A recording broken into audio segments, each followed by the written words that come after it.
Hey you guys, it's Monica and welcome back. So today I am going to be showing you guys how to offset letters if you use Silhouette Studio. So a couple of weeks ago I had posted this video where I did a peekaboo cup and you guys wanted to know how I did the letters because I told a story, I didn't really do any instruction. So I'm going to do that today. And so this is Silhouette Studio Basic. It's just the free version that you can download from their website. I don't have the pro version or anything. This version has worked out fine for me. Don't really feel the need to pay to upgrade.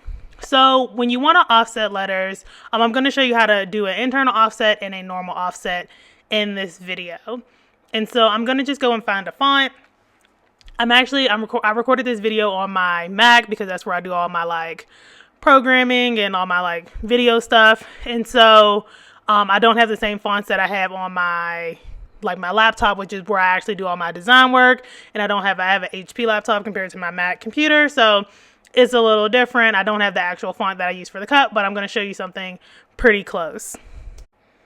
And so since I'm going to show you both internal and external offset or just regular offset, I'm going to just duplicate this so I can show you guys the differences and you can see how they look. All right, and so once you have the font you want to go to the right side, and they have this little star with this seems like an outline, and which you can't see off screen. It says open offset panel. You're going to just open up that. And so what you have on here is you have offset, which is like your normal offset, and I'll show you that on the bottom. Internal offset, which is what we're going to do first on the top, and then you have your distance and your corner, which you can either round out your corners or you can make your corners square. So first I'm going to show you internal offset. So what you're going to do, you're literally just going to highlight everything that you want to offset. This is actually pretty easy, pretty simple. It's really hard to mess it up. It's just like the tweaking that can kind of trip you up. So highlight what you want to offset and literally just click the button. And that's it. And so as you can see, the letters aren't fully connected and everything. So you're going to go to that distance button and you're going to just pulse it down until you like the distance. If you want to make sure that you open up the letters correctly and you have good distance between your lines and everything, but just pulse it down until you get what you like. Like for the example, the M and the U that looked kind of wonky. So just get it down until where you like it.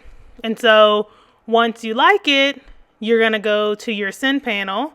And so always make sure you do this step and always make sure you check. Because mine is set to cut edge. And so it's only going to cut the outside letters. And you're going to be like, wait, where's my double line? So what you're going to want to do is you're going to want to select all these letters. And you probably didn't know you could do this, but you can. And then just hit cut. And so now you see that you have the double lines in order to do your offset letters. And so you're probably asking why I did internal offset for my letters instead of external. And I'm going to show you why, the difference between internal and external in just a minute. So let's do the regular offset. So I'm going to just move this up so they're a little closer. And once again, make sure it's all selected and just hit the button.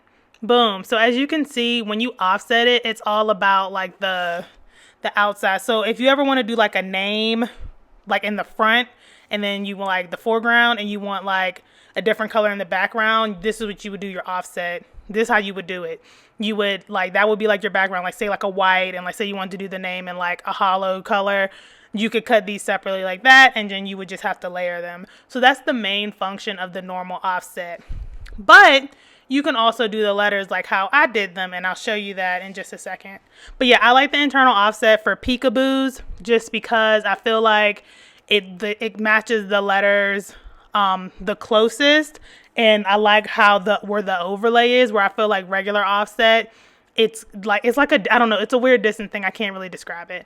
But once again, you would hit the offset thing and again pulse down until you like it. And so my main thing here was making sure that the letters didn't overlap, and you can see how thin you have to get with your lines in order so they don't overlap. And now this won't be true for every single normal offset you do for letters if you're trying to do a peekaboo, but for the most part, if you have any letters that kind of fall close to each other, or you're using a font that'll fall close to each other, you will run into this. And so yeah, that's how the normal offset looks. And once again, you would just go to your send panel, highlight everything before you cut it, and just hit cut So now you have both lines being cut, and you can see how much thinner that is, and now the spacing is much different because last time you put your lines on the inside, this time you put your extra line on the outside. So that's the main difference on how they're going to look as far as appearance. So internal is best for peekaboos, and that's how you offset in Silhouette Studio. So I hope this video was informational for you guys. If you like these kind of informational videos that are kind of quick, easy, to the point, leave me a comment below and let me know that. Give this video a thumbs up so that I know that you like it. Don't forget to subscribe to the channel. I would love for you guys to join my little family, and I will see you guys in the next one.